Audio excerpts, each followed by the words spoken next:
Welcome to the shed. Today I am going to be talking to you a little bit about stencil caps, and we're going to attempt to make the best DIY stencil cap you can make. So, what are stencil caps? They come in different forms. I've got this 3D printed stencil cap, which is very similar to the Tiny Pink.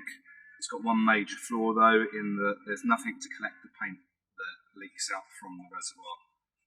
So I'm going to try and make something one day to just capture paint on this that I can then pour into a bottle or throw away. You've got this type of stencil cap as well, which is what Jeff Paints uses in his videos. Jeff Paints uses these amazingly. Like, I can't use them anywhere near as well as he does. And using them on walls, a big problem they've got is there's a tiny amount of space there for paint to accumulate, which means you have to empty it out quite quickly. Back in the day, before you could buy stencil caps, I used to make things like this. So this was a lid off of a can of paint called Illuminati, which is a British brand. Can't currently buy them, but hopefully they're going to start selling again soon because they're super cheap paint. Just used to cut the top off of the cap, cut a little bit out the back, and drill a hole in it. Can't get much simpler than that. So what we're going to do today is we're going to use the cap off of a can of Cobra high pressure. And one of the problems with these old ones was the plastic is really fragile. So making it was quite difficult. You could easily break it while you were making it, and just transporting it around in a bag as well, they'd quite often sap and they'd just be destroyed. So we're going to use this, which is quite a malleable plastic and doesn't break very easy. I'm going to use a heat gun, Stanley knife, and a soldering iron just to make a really neat uniform hole for the spray paint to go through. So let's get to it. The first thing I'm going to do is cut out a slot for my finger to go into. So I'm going to cut out a circle at the top of the cap there, and then I'm going to cut out a section roughly a quarter down to about 2/3 of the way down, so that I can get my finger into the cap and move on from there.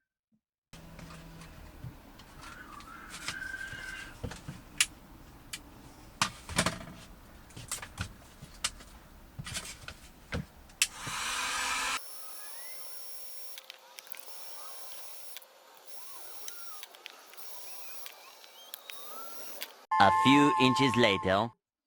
Okay, so what I've got now is the cap's still pretty much intact. It's still pretty solid because we've left this bottom bit on here, but we've got a cut out now, so our finger can fit inside. Now we need to cut out an area here to allow the paint to get through that part, and then we're going to burn a hole through the exterior here with the soldering iron.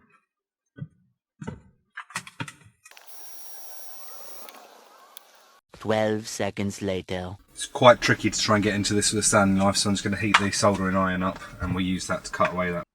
Okay, soldering iron's hot, so we're just going to burn away the bottom of this plastic bit which I can't reach with a Stanley knife. Obviously we're burning plastic, so make sure you're in a well ventilated area and try not to breathe the smoke in.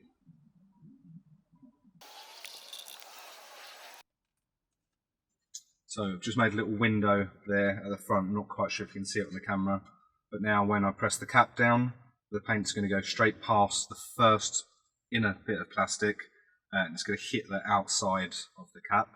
So now what we need to do is put this on a can with a nozzle on, and we want to make a tiny hole, maybe 3 or 4 mil on the exterior plastic, and we need to line that up with the hole in the centre of the cap.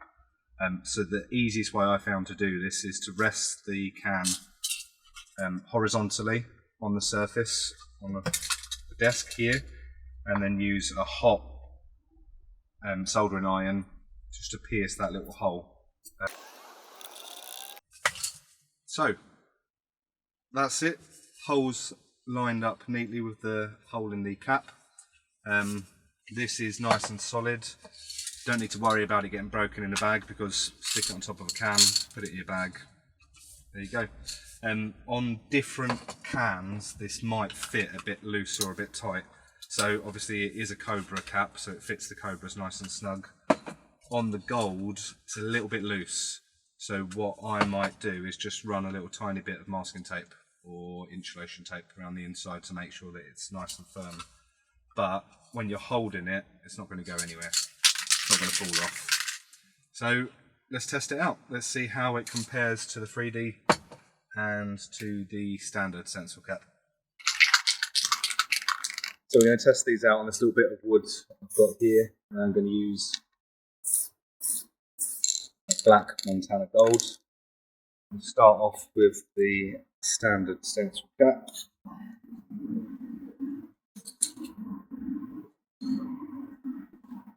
Now, something you need to bear in mind with different cans is the donuts. And with a donut, it's going to change the position of the stencil cap sitting on can.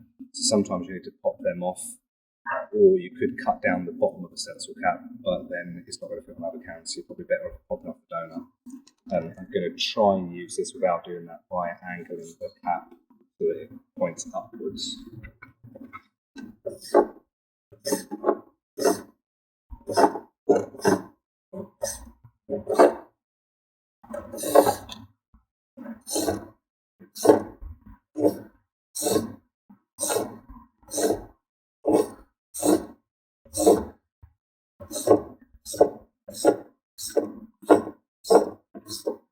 So we get quite a nice amount of control with that standard stencil cap, but this reservoir fills up the paint. So something you'll see Jeff doing in his videos is flicking the paint out like that.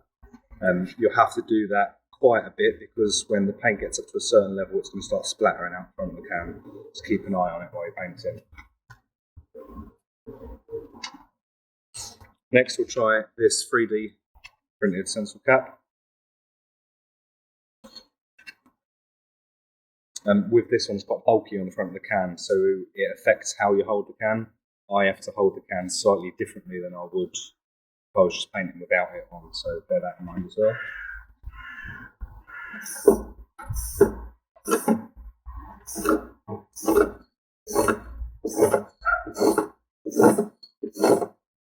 Something you can see straight away is the lines with this are finer, but they're more sprayy, they're less solid. So if you're working on details for a portrait or something, that's perfect. If you just want to get a really thin, crisp line, not as ideal. You can also see as well the paint's dripping out the bottom. Like I said, there's a design flaw with this 3D print. Needs something just to catch the paint. I might add on in another video.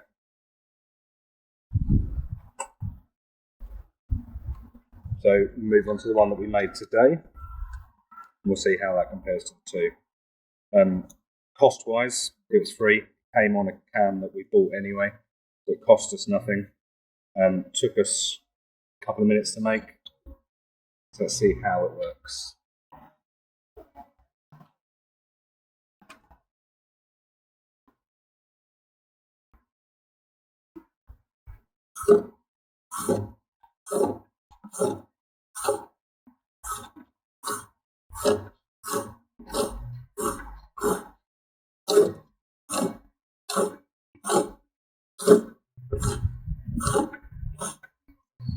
So I would say probably the finest lines.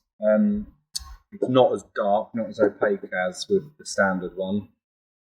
It's less sprayy than the 3D printed one. I would say the lines probably half the size of this. So really nice, neat lines. A little bit of paint leaking out, but nothing as much as we were getting with the 3D printed stencil cap. Nothing's reached the floor, just rested down there. So I'm wearing a dirty jumper. I would just do this while I was painting, and I don't have to worry about any paint dripping onto the wall that I'm painting.